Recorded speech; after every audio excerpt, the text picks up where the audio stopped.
नमस्कार। जय माँ शारदा। श्री सरस्वती ज्योतिष ज्ञान गंगा इस परिवार में एक बार फिर से आपका स्वागत है। मैं हूं पंडित श्याम भारद्वाज और हाजिर हूं मैं ग्रहों के राजा सूर्य देव 15 मार्च 2024 को अपना राशि परिवर्तन करने जा रहे हैं। पिछले लगभग एक महीने से 30 दिनों से सूर्य देव शनिदेव की मूल त्रिकोण राशि में अपने पुत्र शनिदेव के साथ युति में थे कुंभ राशि के अंदर। 15 मार्च 2024 को वो राशि परिवर्तन कर जाएंगे और पहुंच जाएंगे अपने परम मित्र गुरुदेव की राशि मीन में, जहां उनकी युति होगी बुध और राहु के साथ में। तो त्रिग्रही योग ये जो मीन राशि में बनने जा रहा है, इसका क्या प्रभाव होने वाला है 12 राशियों पर। राहु वहां पहले से मौजूद हैं, बुध अभी अभी ट्रांजिट हुए हैं और 15 मार्च को सूर्य भी वहां पहुंच जाएंगे। तो राशियों के क्रम में अगर हम बात करें सबसे पहले मेष राशि की, तो देखिए मेष राशि के 12वें भाव में ये त्रिग्रहों की युति बनेगी, जो कि बहुत अच्छी नहीं कही जा सकती। हालांकि बुधादित्य योग का निर्माण वहां पर जरूर हो रहा है, लेकिन 12वां भाव व्यय, बीमारियां, यहां तक कि मृत्यु का भाव भी कहा जाता है। यात्राएं अगर करते हैं मेष राशि वाले तो सावधानी से करें। धन का बेहिसाब खर्च इस समय पे हो सकता है। संतान के साथ में विवाद की स्थितियां उत्पन्न होती हुई सी यहां पर दिखाई दे रही है कि संतान से कोई विवाद हो जाए। स्वास्थ्य का विशेष रूप से ख्याल रखना है। स्वास्थ्य बहुत अच्छा इस समय पे नहीं रहने वाला। कहीं ना कहीं मेष राशि वाले अपने आत्मविश्वास में कमी महसूस करेंगे सूर्य के इस ट्रांजिट के उपरांत। ज़्यादा लंबा समय नहीं है, 30 दिनों का समय है, फिर सूर्य वापस राशि परिवर्तित कर जाएंगे। तो ये जो 30 दिनों का समय है जो 15 मार्च से शुरू हो रहा है, इन 30 दिनों में थोड़ा आत्मसंयत रहें। हो सकता है कोई गैर कानूनी काम आप गलती से ना करें, वरना आप लीगल प्रोसेस में कहीं फंस सकते हैं, कानूनी पछड़े में भी फंस सकते हैं। एक लाभ यहाँ मिलता हुआ दिख रहा है कि अगर पहले से कोई कानूनी मामला चला हुआ आ रहा है तो उसमें कहीं ना कहीं आपकी विजय होती हुई सी यहां दिखाई दे रही है। अगर मैं कुल मिलाकर बात करूं तो मेष राशि वालों के लिए बहुत अच्छा समय नहीं कहा जा सकता, व्यय कारक समय है ये। बात करते हैं काल चक्र की दूसरी राशि वृषभ के लिए। अब देखिए वृषभ राशि के लिए 11वें भाव में ये त्रिग्रहों की युति होगी, जो कि अत्यंत श्रेष्ठ है। श्रेष्ठ किस मामले में है? धन आगमन के मामले में। अगर धन आपका कहीं रुका हुआ था, कहीं अटका हुआ था, कोई लेन देन का मैटर अटका हुआ था, या आप कोई काम कर रहे थे और काम निरंतरता से करते जा रहे थे लेकिन उसका कोई परिणाम, कोई लाभ आपको नहीं मिल पा रहा था, तो वो लाभ अब आपको मिलने वाला है। धन लाभ की प्रबल संभावना यहाँ पर दिख रही है। प्रॉपर्टी वगैरह से जुड़े हुए लोगों को भी धन लाभ की संभावना है। ट्रांसपोर्टेशन के व्यवसायियों को विशेष धन लाभ की संभावना यहाँ पर होती हुई दिखाई दे रही है। शेयर सट्टे आदि से जुड़े हुए लोगों को भी धन लाभ की यहाँ पर प्रबल संभावना दिख रही है। तो कुल मिलाकर सूर्य का ये ट्रांजिट हर मामले में, सिर्फ संतान के स्वास्थ्य का आपको थोड़ा सा ध्यान रखना है। पारिवारिक कलह की स्थितियां जरूर यहां पर निर्मित हो रही है, तो उसमें जरा सावधानी रखें। बाकी लगभग हर मामले में सूर्य देवता का ये जो ट्रांजिट है, ये त्रिग्रही योग है, वृषभ राशि वालों के लिए लाभदायक है। बात करते हैं काल चक्र की तीसरी राशि मिथुन राशि के बारे में। अब देखिए इनके दशम भाव में सूर्य का यह ट्रांजिट होगा। दशम भाव में सूर्य दिग्बली हो जाते हैं, बुध वहां पहले से मौजूद हैं और साथ में राहु भी वहां पहले से मौजूद हैं। अब त्रिग्रही योग दशम स्थान पर बनना अत्यंत श्रेष्ठ माना जाता है। कार्य क्षेत्र में आपका वर्चस्व बढ़ेगा, आपकी तारीफ होगी, जो भी कार्य आपको दिया जाएगा वो आप पूर्णता से कर पाएंगे। कहीं ना कहीं आपके कार्य क्षेत्र, चाहे आप सर्विस में हो या खुद का कोई बिजनेस करते हो, हर जगह पर आपका वर्चस्व बढ़ेगा, आपके कार्य का एरिया बढ़ेगा, क्षेत्र बढ़ेगा आपके कार्य का, आपकी प्रसिद्धि बढ़ेगी, आपका नाम होगा, आपको तारीफ मिलेगी। कुल मिलाकर मिथुन राशि वालों के लिए सिर्फ माता के स्वास्थ्य संबंधित थोड़ी सी परेशानी यहां दिख रही है और छोटे भाई बहनों के साथ विवाद होता हुआ सा नजर आ रहा है। बाकी लगभग हर मामले में मिथुन राशि वालों के लिए एक बेहतरीन समय यह रहने वाला है सूर्य के ट्रांजिट का। बात करते हैं काल चक्र की चौथी राशि कर्क राशि के बारे में। अब कर्क राशि के भाग्य भाव में यह युति बनने जा रही है। सूर्य आएंगे, निश्चित रूप से भाग्य में वृद्धि करेंगे। कहीं ना कहीं भाग्य वृद्धि जरूर होगी, लेकिन यहां पर एक दिक्कत है क्योंकि यहाँ राहु और बुध साथ में है सूर्य के, तो बुध का तो ठीक प्रभाव है, यहाँ कोई दिक्कत नहीं। लेकिन राहु का जो प्रभाव है वो सूर्य के साथ थोड़ी सी गड़बड़ कर देता है। गड़बड़ कहाँ करेगा? तो पिता का स्वास्थ्य खराब होता हुआ सा दिखाई दे रहा है। पिता को अपने कार्य क्षेत्र में असफलता मिल सकती है। आपको तो भाग्यवश सफलता मिल जाएगी, लेकिन वो जो भी कार्य करते हैं उस कार्य में कहीं ना कहीं कुछ कमी पेशी आप होती हुई देख सकते हैं। तो उनके स्वास्थ्य का ध्यान रखना है। भाई बहनों के साथ में विवाद वाली स्थितियां पैदा हो सकती है, उसमें सावधान रहना है। और इस समय पे कोई लंबी दूरी की यात्रा आप ना करें तो ज़्यादा बेहतर रहेगा। कौटुंबिक क्लेश की भी संभावना यहाँ पर दिखाई दे रही है। तो कुल मिलाकर कार्य क्षेत्र में, व्यवसाय के क्षेत्र में भाग्य सहयोगी है, लेकिन कुछ निजी मामलों में नकारात्मकता हावी हो रही है, इस बात का ख्याल रखें कर्क राशि वाले। बात करते हैं काल चक्र की 5वीं राशि सिंह राशि के बारे में। अब देखिए, मैंने इसीलिए शुरुआत से ही सिंह राशि को मैं हमेशा सावधान करते आया हूं। एक लंबे समय से अगर आप मेरे वीडियो देखें तो मैं हर राशि में कहता हूं सिंह राशि वाले थोड़े सावधान रहें।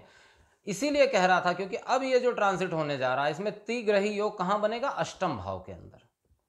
अष्टम भाव के अंदर बना हुआ ये योग कहीं ना कहीं धन लाभ की संभावनाओं से इनकार नहीं किया जा सकता, लेकिन बहुत सारे नुकसान लेकर आ रहा है। एक तो लग्नेश का अष्टम में जाना, स्वास्थ्य संबंधित समस्या। अष्टम भाव में त्रिग्रही योग, कोई आपके पीठ पीछे आपके खिलाफ षड्यंत्र कर सकता है, आपको बदनाम करने के लिए, आपका काम खराब करने के लिए। आपका स्वयं का मूड भी जो है वो बड़ा स्विंग होगा, कभी एग्रेसिव कभी नॉर्मल। हाँ, इस समय वाणी का प्रभाव बढ़ा हुआ रहेगा, तो वाणी से आप कुछ ठीक काम कर सकते हैं। लेकिन कुल मिलाकर अगर मैं कहूँ तो सिंह राशि वालों के लिए ये महीना बहुत ज़्यादा पॉजिटिव नहीं कहा जा सकता। हाँ, धन लाभ की संभावना बनी हुई है, रुका हुआ धन प्राप्त होने की संभावना बनी हुई है। यहाँ पर मैं एक बात कहना चाहूँगा कि सिंह राशि वाले शत्रुओं पर विजय प्राप्त करेंगे, उन पर हावी रहेंगे, लेकिन तनाव और टेंशन के साथ में। शत्रु तनाव जरूर दे देंगे, भले अंत में आप जाके विजयी हो जाएंगे, लेकिन अभी कुछ समय शत्रुओं की वजह से आपको तनाव जरूर रहेगा। आपके पीठ पीछे शत्रु षड्यंत्र कर सकते हैं, सावधान रहें। बिना बात के किसी से विवाद मोल ना लें, वरना आप तकलीफ में पड़ सकते हैं। सिंह राशि वाले अब सावधान हो जाएं 30 दिनों की। बात करते हैं काल चक्र की 6ठी राशि कन्या राशि के बारे में। सप्तम भाव में योग बनने जा रहा है। पार्टनरशिप में अगर आपका काम है तो अच्छा काम चलने वाला है, वहाँ कोई दिक्कत नहीं। यहाँ एक ही चीज़ में कमी कर रहे हैं सूर्यदेव, और या कहें ये त्रिग्रही योग, वो है दाम्पत्य सुख में कमी कर रहे हैं। पति पत्नी के बीच विवाद, कलह, इस बात की संभावना बहुत ज़्यादा है। वैचारिक मतभेद बहुत भयानक रूप से उभर सकते हैं, इस बात का विशेष ध्यान रखें। दोनों, अगर आप स्त्री हैं तो पुरुष और पुरुष हैं तो स्त्री, लाइफ पार्टनर के स्वास्थ्य में गिरावट यहाँ स्पष्ट तौर पर देखी जा सकती है, तो उनके स्वास्थ्य का थोड़ा ध्यान रखें। धन लाभ होगा, लेकिन जितना धन लाभ होगा उतना ही आपका व्यय भी हो जाएगा। और किस पर होगा व्यय? तो हो सकता है लाइफ पार्टनर के स्वास्थ्य पर ही व्यय ज़्यादा हो जाए, तो वो स्थितियाँ बनी हुई है। तो मैं कन्या राशि वालों के लिए कहूँगा कि लगभग एक बैलेंसिंग टाइम है। बहुत ज़्यादा अच्छा भी नहीं कह सकते, लेकिन बहुत बुरा भी नहीं कह सकते। जितना काम आप करेंगे, जितना सफलता आप प्राप्त करेंगे या इनकम प्राप्त करेंगे, वो लगभग ज़्यादातर हिस्सा उसका एक्सपेंस में, खर्च में चला जाएगा। बात करते हैं काल चक्र की 7वीं राशि तुला राशि के बारे में। अब तुला राशि के लिए 6ठे भाव में यह योग बनने जा रहा है, जो कि अत्यंत श्रेष्ठ है। खिलाड़ियों के लिए, वो लोग जो स्पोर्ट्स में हैं, उनके लिए अत्यंत लाभदायक, कोई बड़ी सफलता मिलती हुई दिख रही है तुला राशि वालों को। वो लोग जो खाए वाली, जैसे शेयर सट्टे वगैरह में कहते हैं ना, या ब्याज का धंधा करने वाले जो लोग होते हैं, उनके लिए बड़ी सफलता मिलने का योग यहाँ पर दिख रहा है। अगर कोई धन अटका हुआ था तो प्राप्ति की प्रबल संभावना। अगर आप शत्रुओं से परेशान थे तो कम से कम इन 30 दिनों के लिए तो आपके शत्रु आपके सामने नहीं टिक पाएंगे, वो शत्रु जरूर शांत हो जाएंगे। अगर आपने लोन के लिए अप्लाई कर रखा था और बहुत टाइम से प्रोसेस चल रही थी, काम हो नहीं पा रहा था, तो इस दौरान काम होने की प्रबल संभावना यहाँ पर दिखाई दे रही है। नया व्यवसाय शुरू करने के लिए यदि आप कोई कर्ज लेना चाहते थे तो उसके भी प्राप्त होने की संभावना यहाँ पर दिखाई दे रही है। तुला राशि वालों के लिए अगर ओवरऑल बात मैं करूं तो कहीं ना कहीं पिछले कुछ समय से जो नेगेटिविटी चल रही थी उसमें बेहतरी आने की संभावना यहाँ पर दिख रही है। पिता के स्वास्थ्य का आपको भी विशेष रूप से ध्यान रखना है। बात करते हैं काल चक्र की 8वीं राशि वृश्चिक राशि के बारे में। अब देखिए, वृश्चिक राशि के 5म भाव में ये योग बनने जा रहा है, जो कि बहुत अच्छा तो नहीं कहा जा सकता, क्योंकि बुद्धि भाव में सूर्य, बुध अपनी निम्नतम राशि में और राहु भी मौजूद। स्टूडेंट सावधान हो जाएं, उनका माइंड डिस्ट्रैक्ट होने वाला है। अगर कोई कॉम्पिटिटिव एग्जाम की आप तैयारी कर रहे हैं तो आपका ध्यान भंग होगा, ध्यान इधर उधर भटकेगा, आपका फोकस हिल जाएगा इस समय पे। इस चीज़ का विशेष ध्यान रखें। अगर आपकी संतान है तो संतान के स्वास्थ्य में गिरावट या उनके स्वभाव में परिवर्तन होता हुआ सा महसूस होगा, आपको असहज महसूस होगा बहुत कुछ। गर्भवती महिलाएं विशेष ध्यान रखें, इस समय पे गर्भपात होने की प्रबल संभावना यहाँ पर होती हुई दिखाई दे रही है। कॉम्पिटिटिव एग्जाम देने वाले स्टूडेंट पूरा प्रयास करें इस बात का कि कंसंट्रेशन बना कर रख सके अपना, क्योंकि भयानक डिस्ट्रैक्शन इस समय पे पैदा हो सकता है। पारिवारिक विवाद की भी संभावना है। धन लाभ होता हुआ जरूर दिखाई दे रहा है, लेकिन धन लाभ के अनुपात में जो परेशानियां हैं वो थोड़ी ज़्यादा दिखाई दे रही है, तो थोड़ा सा सावधान रहें।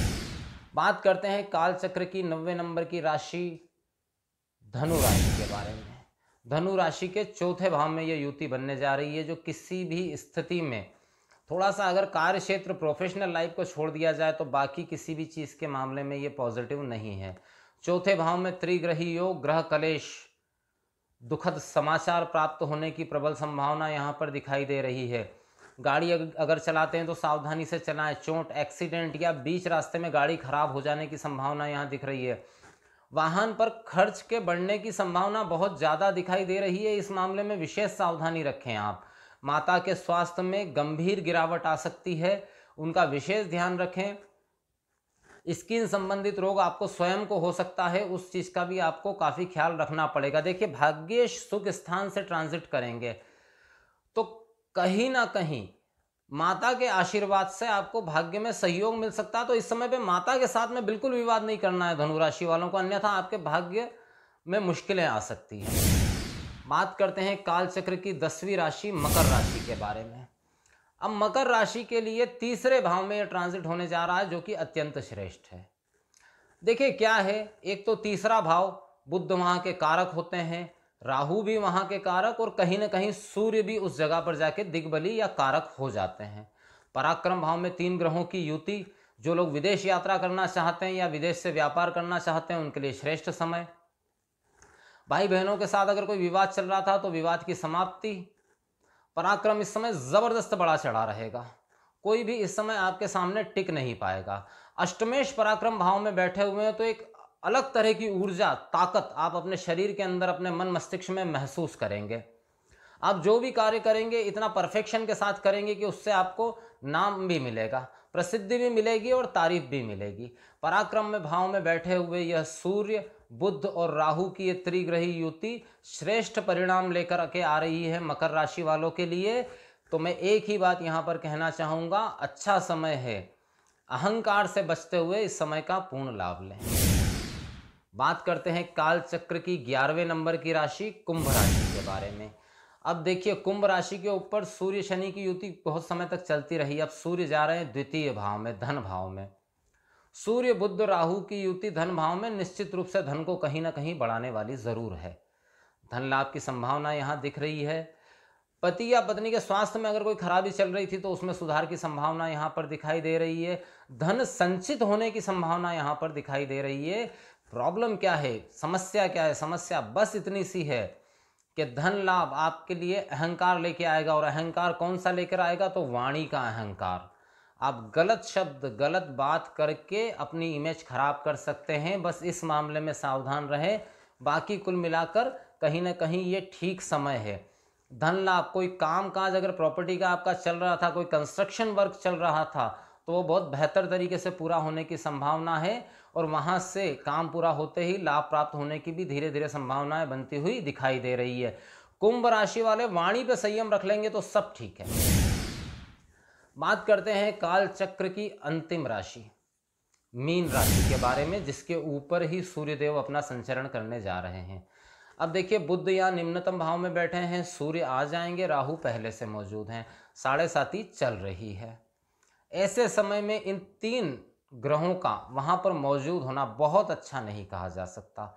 एक तो आप अपने स्वयं के बारे में कुछ गलत फहमियां पाल लेंगे, झूठे अहंकार का शिकार आप हो सकते हैं। आप अपने स्वयं के बारे में ये सोच सकते हैं कि आप बड़े विलक्षण व्यक्ति हैं। थोड़ा सा सूर्य बुध या राहु की वहां पर युति व्यक्ति को भ्रम जाल में रखती है। जितनी काबिलियत आप में है नहीं, जितनी कैपेसिटी आपकी है नहीं, आप अपने आप को वैसा मान सकते हैं कि मैं इस सब के काबिल हूँ, और इसके चक्कर में पड़ के आप कोई कमिटमेंट कर सकते हैं या कोई बड़ी जिम्मेदारी अपने ऊपर ले सकते हैं जिसे आप पूरा नहीं कर पाएंगे, क्योंकि माइंड बाद में डिस्ट्रैक्ट हो जाएगा जिम्मेदारी लेने के बाद में। तो इससे बदनामी हो सकती है आपकी। कोई भी बेईमानी करने की, चालाकी करने की, चतुराई करने की ज़्यादा कोशिश मत ना करें मीन राशि वाले यहाँ पर, वरना दिक्कत हो सकती है। सूर्य के साथ राहु बैठे हुए हैं, आपको बदनामी प्राप्त हो सकती है। तो बदनामी का डर यहाँ पर निश्चित रूप से बना हुआ है, क्योंकि प्रभाव भी 7.5 के प्रथम ढैया का है। कुछ समय पहले विपरीत राजयोग आपको चल रहा था, पर उस विपरीत राजयोग की अब समाप्ति हो चुकी है। मीन राशि वाले संयमित तरीके से काम करें। देखिए, इस समय पे आपका वर्चस्व जरूर बढ़ेगा, इसमें कोई संदेह नहीं है, लेकिन उस वर्चस्व में आकर आप अपने अंदर कोई अहंकार पैदा ना कर लें, इस बात में विशेष सावधानी आपको रखनी है। धन लाभ होगा, निश्चित तौर पर आपको होगा धन लाभ, लेकिन वो धन लाभ या कुछ छोटी मोटी सफलताओं के साथ आप अहंकार को प्रवृत्त ना करें।